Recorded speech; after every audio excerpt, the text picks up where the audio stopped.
ವಿಚಾರಣೆಯ ವೇಳೆ ಮೊಂಡಾಟ ಮಾಡ್ತಿದ್ದಾರೆ ಪ್ರಜ್ವಲ್. ಸಂಸದನ ಕಾಟಕ್ಕೆ ಅಧಿಕಾರಿಗಳೇ ಕಂಗಾಲ್. ತಪ್ಪಿಸಿಕೊಂಡ ಭವಾನಿ ಬಂಧನಕ್ಕೆ ಸರ್ಕಾರ.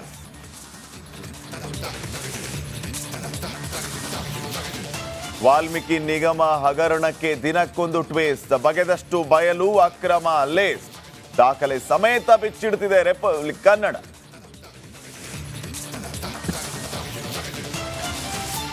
ಸಿಲಿಕಾನ್ ಸಿಟಿಯಲ್ಲಿ ಮತ್ತೆ ವರುಣ ಆರ್ಭಟ.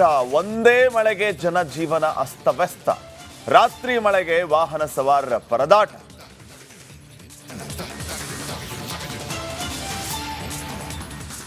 ಹೊರಬಿತ್ತು ವಿಮಾರ್ಕ್ ಮ್ಯಾಟ್ರಿಸ್ ಸಮೀಕ್ಷೆ. 3ನೇ ಬಾರಿಯೂ ನಮೋಗೆ ಮತದಾರನ ಶ್ರೀರಕ್ಷೆ.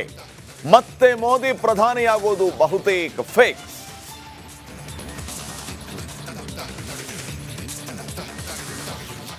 ಕನ್ನಡ ನಾಡಲ್ಲೂ ಮೋದಿಯದ್ದೇ ಆರ್ಭಟ. ರಾಜ್ಯದಲ್ಲಿ ಇನ್ನೊಮ್ಮೆ ಒಂದಂಕಿಗೆ ಕೈ ಕುಸಿತ.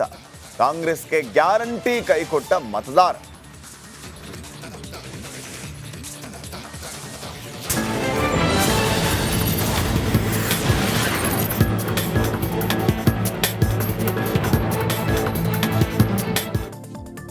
ಕರ್ನಾಟಕ ಎಕ್ಸ್‌ಪ್ರೆಸ್‌ನಲ್ಲಿ ಏನೆಲ್ಲ ಸುದ್ದಿಗಳಿದೆ ಒಂದೊಂದಾಗಿ ಗಮನಿಸ್ತಾ ಹೋಗೋಣ.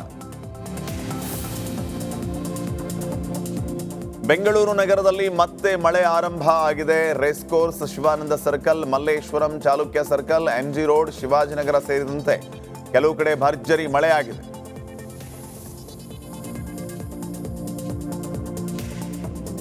ಮಹಾಮಳೆಗೆ ಯಲಚೇನಹಳ್ಳಿಯಲ್ಲಿ ಅವಾಂತರವೇ ಸೃಷ್ಟಿಯಾಗಿದೆ. ಕನಕನಗರ, ರಾಮಕೃಷ್ಣ ನಗರ ಏರಿಯಾ ಜನರಿಗೆ ಸಮಸ್ಯೆ. ನಡಿ ಈಗ ಶುರು ಮಾಡೋಣ.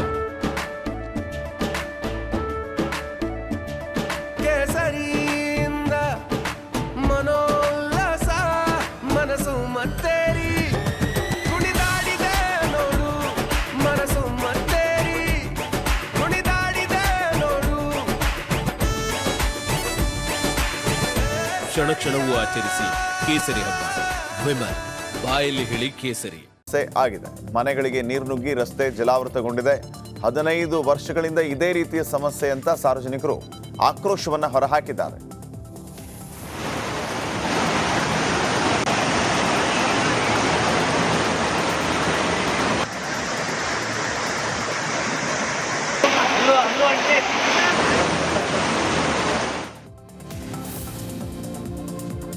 ಸತತ 2 ಗಂಟೆ ಕಾಲ ಸುರಿದಂತಹ ಮಳೆಗೆ ಯಲಹಂಕದಲ್ಲಿ ರಸ್ತೆ ಜಲಾವೃತಗೊಂಡಿದೆ. ರಸ್ತೆಯ ಮೇಲೆ ನೀರು ನಿಂತು ವಾಹನ ಸವಾರರು ಪರದಾಡುವಂತಹ ಪರಿಸ್ಥಿತಿ ನಿರ್ಮಾಣವಾಗಿತ್ತು. ಯಲಹಂಕದ ನ್ಯೂ ಟೌನ್ ಬಳಿಯ ಶೇಷಾದ್ರಿಪುರಂ ಕಾಲೇಜು ರಸ್ತೆ ತುಂಬೆಲ್ಲ ನೀರು ತುಂಬಿಕೊಂಡಿದ್ದು ಬಿಬಿಎಂಪಿ ಸಿಬ್ಬಂದಿ ಸ್ಥಳಕ್ಕೆ ಹೋಗಿ ರಸ್ತೆಯಲ್ಲಿ ನಿಂತಿದ್ದ ನೀರು ತೆರವು ಮಾಡಿದರು. ಭಾರೀ ಮಳೆ ಗಾಳಿಯಿಂದಾಗಿ ಜಕ್ಕೂರು ಬಳಿ ಮರ ಧರೆಗುರುಳಿದೆ. ಮರ ಬಿದ್ದ ಸ್ಥಳಕ್ಕೆ ಬಿಬಿಎಂಪಿ ಕಮಿಷನರ್ ತುಷಾರ್ ಗಿರಿನಾಥ್ ಭೇಟಿಯನ್ನು ನೀಡಿ ಕೂಡಲೇ ಮರ ತೆರವುಗೊಳಿಸುವುದಕ್ಕೆ ಅರಣ್ಯ ವಿಭಾಗದ ಅಧಿಕಾರಿಗಳಿಗೆ ಸೂಚನೆ ನೀಡಿದರು. ದೇಶದ ಅತಿ ದೊಡ್ಡ ನೆಟ್ವರ್ಕ್ನಿಂದ ಮೆಗಾ ಕವರೇಜ್. ದೇಶದ ಮತದಾರನ ಆದೇಶ ಎನ್ಡಿಎಗ ಇಂಡಿ ಒಕ್ಕೂಟಕ್ಕ. ಲೋಕ ಅಖಾಡದಲ್ಲಿ ಗೆಲ್ಲೋದ್ಯಾರು ಸೋಲೋದ್ಯಾರು. ಕರುನಾಡಿನ 28 ಕ್ಷೇತ್ರಗಳ ನಿಖರ ಫಲಿತಾಂಶ. ಫಾಸ್ಟ್ ರಿಸಲ್ಟ್, ಪಕ್ಕಾ result. Number 1 election team, number 1 network, number 1 coverage.